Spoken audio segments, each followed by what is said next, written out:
دوستان عزیز، خوش آمدیم به کانال ما. امروز طرز تیار کردن شوربا رو نشان میدهیم.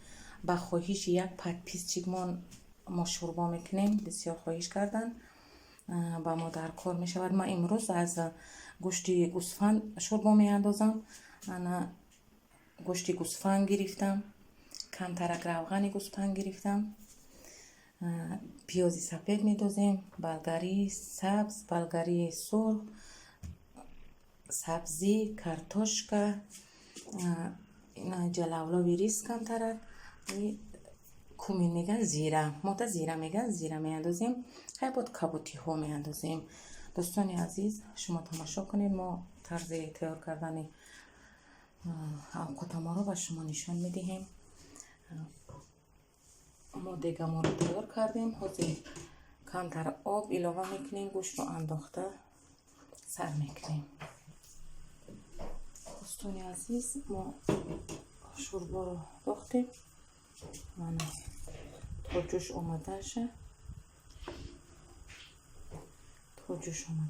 نگاه کردم میستیم.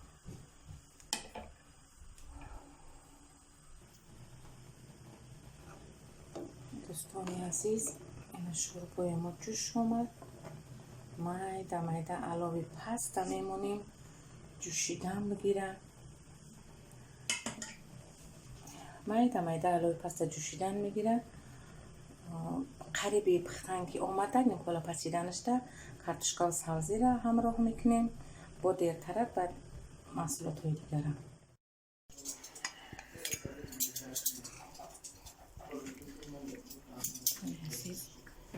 شوربای ما تیار شد.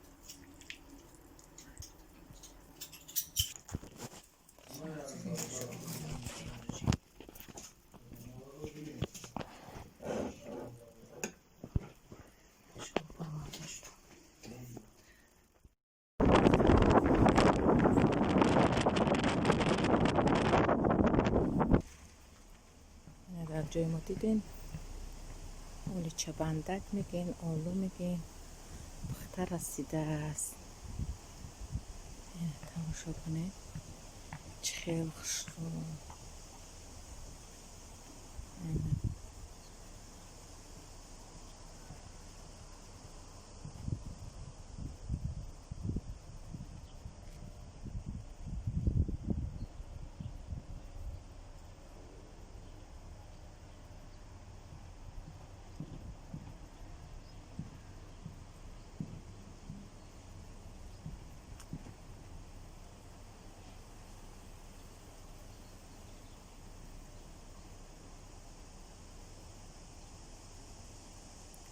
شروعی اولیچه بندک بینیم. امروز یک سحری ما یک سحری خدمات رو